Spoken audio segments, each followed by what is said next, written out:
So I feel like I'm always nervous when I come up to these things, even though I do them all the time. So I just want to say thank you so much to Story Movements and to everyone for inviting us here, all the panelists, and for myself. I want to thank you, Katie, and for Farsha, and just the organizers and the MacArthur Foundation for this opportunity. I'm going to try to be as brief as possible because I know there's a time limit. You're not going to cut me off? Great. I appreciate that.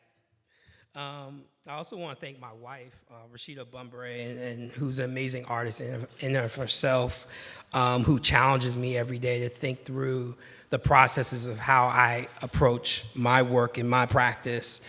I also want to thank our daughter and just allowing me to be here. I want to also thank and welcome into the space our ancestors whose stories have yet been told, and those whose stories have been told. I specifically call on the spirits of Marlon Riggs, James Baldwin, Harriet Tubman, and appreciate Katie's invitation to be provocative and authentic in these remarks.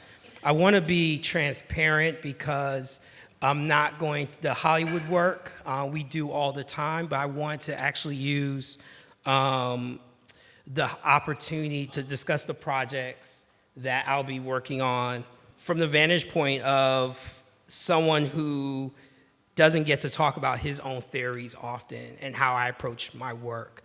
And I thought that was really important because there's a strong history to how I came to Color of Change, and also the fact that I get to work with someone who equally as importantly, Rashad Robertson, who's helped shape the space that we're in. When I mention authenticity, I always say that at COC, that strong brands are based on being true to themselves. And every day I have the honor of leading the brand narrative and storytelling communications work at Color Change as the Chief Marketing and Storytelling Officer. Color Change, as many of you know, is the largest online racial justice organization in the country, and we launch winning campaigns to disrupt, challenge, and end the injustices Black people and our allies face in the world by building our power every day. I want to focus my short time on the power of narrative in shaping race in Hollywood. And I will start that with the origin story of Color of Change, which was born nearly 14 years ago in response to the devastation and destruction caused by Hurricane Katrina. Many of us here remember, if you were like me, watching images of Black people on their rooftops, crying for help, surrounded by water as people went hungry and died. Our co-founders could not understand why the government was not able to respond sooner, why people went days without food and support. But we also remember the media painting and reinforcing specific tropes and stereotypes of Black people. The media story was not one of empathy, but one of further dehumanization of Black people. So Color of Change was born in a moment in response to building the political infrastructure to channel the power of Black people to hold accountable those decision makers, whether government, media, or corporations, whoever they are who are not nervous about disappointing our community. That is our origin narrative. That is our story. That context and history matters for us because history matters. We sit today about 160 miles north of where the first enslaved Africans landed at Jamestown, Virginia. 400 years ago, part of the justification for the enslavement of our ancestors was one rooted in painting images and stories to bolster an idea of white supremacy and patriarchy that still haunts us today. Any discussion about Hollywood and narratives and where we are must start at the beginning and with the history of the deliberate use of narrative, science, media, and film to dehumanize Black and brown people, as the filmmaker and documentarian Marlon Riggs says and reminds us. Because this history, we must constantly remind ourselves that we are not an abomination. So we should not be surprised when we see a sitting governor of Virginia accused of wearing blackface, or his wife passing out cotton to pages when they're student pages when they go visit the governor's mansion. We should not be surprised when a president of this country is unwilling to denounce white supremacists. When we start with the history that the first film screened in the White House was Birth of a Nation, D.W. Griffith's film that was based on the play The Klansman. Jonah Sachs, author of Winning the Story Wars, shares that human beings share stories to remind each other of who they are and how they should act. If this is true, then we can assume the dominant story of white supremacy is what fuels the behaviors and actions that continue to foster negative outcomes for us all: mass incarceration, poor health care, inequality, and injustice. I want to suggest that while we have made progress, we have yet wrestled and contended with this history. I have up on this screen an image from D.W. Griffith's Birth of a Nation. This individual, the actor, is in blackface. This is not a black person, but it's the representation of that history that continues to shape the way in which Hollywood portrays and represents communities of color. It is the same history that I'm saying we have not contended with that leads to tiki torches and individuals in Charlottesville marching to a history where the Klansman, Birth of a Nation, was a propaganda machine that supported white supremacy, but also the Klan. It was the greatest propaganda machine. After that film came out, a series of lynchings of black people began across the country. When we talk about Hollywood and the power of film, this is life and death for many of us, as my Native American sister referenced earlier. So we talk about this change and we talk about this importance. And so for us at Color Change, we think about this from this vantage point, from presence to power. Solely showing up, protesting, we do all those things. But if we do not change the rules of engagement and how we show up, then that is not real power. So first, we have to set some clear narrative change goals that have been the basic starting points for us at Color of Change. These starting points for us are very basic.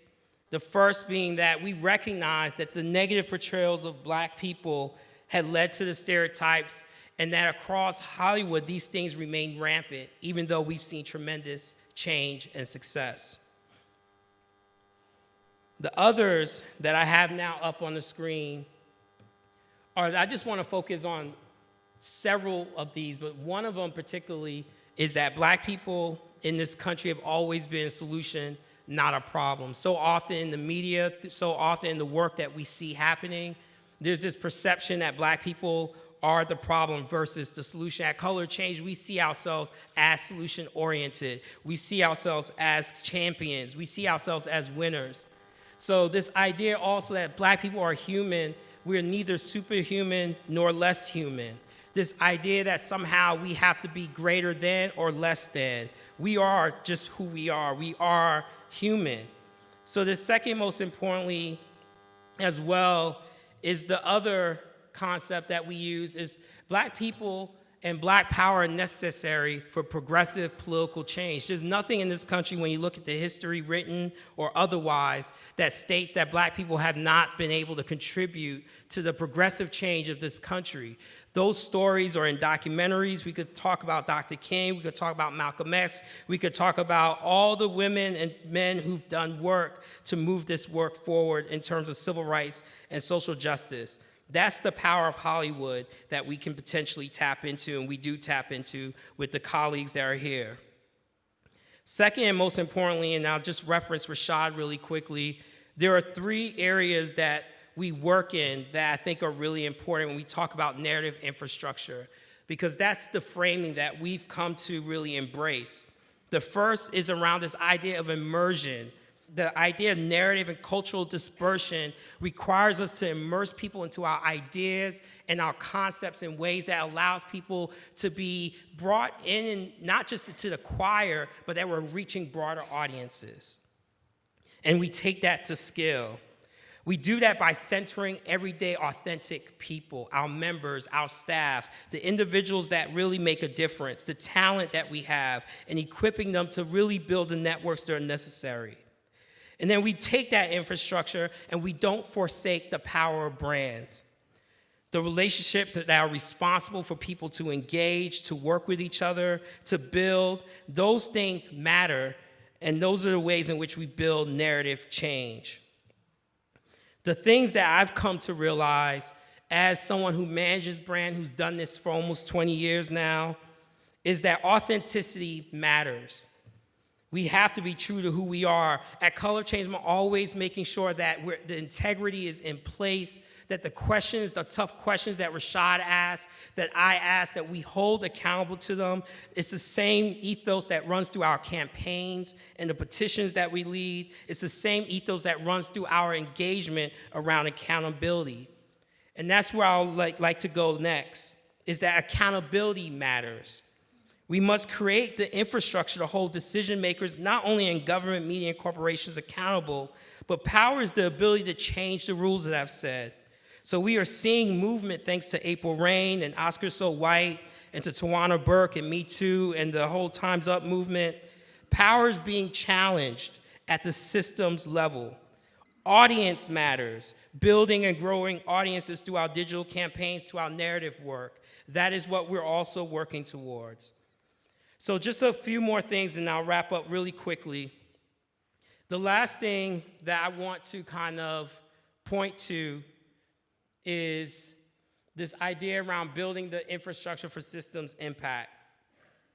We have over 2 million engaged people from our over 1.4 million members, our close to 300 followers on Facebook, and another 160,000 across Instagram and Twitter. So we have 2 million audience members that we engage with in some form or fashion. We do it through our writers' room, where we engage in Hollywood. We've seen through our campaigns, through the work that we do with Spotify and kicking R. Kelly off of RCA, on the work that we're doing around 21 Savage and our partners of Define American and Patrisse Cullors and Black Lives Matter. We had over 500,000 individuals sign on to that petition. So what we have seen is that if we move our stories in, we're able to remove harmful stories out. The last thing is that we now believe, and we actually have begun to see ourselves as content producers. This was a point that I think Jen raised earlier with the question about whether or not we want to just go to a Netflix or not, or engage. We actually see ourselves as creatives. We see the work that we can create a home for influencers to come into, to be a part of.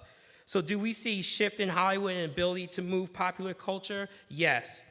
There is no denying the successes and beauty of seeing Ryan Coogler and Black Panther and Ava DuVernay and Hooray and Charles and Stacey King at Macro and just the Issa Raes and Lenas of the world. There's no denying they're seeing a movement. But many would agree that Hollywood is far from its racist origins of screening of Birth of a Nation at the White House. So I just close by saying that power to me would be the ability for us to see our stories greenlit in the ways other films are greenlit, that creatives of color are no longer dismissed, ignored, questioned, and diminished in ways that their white peers will never experience or know.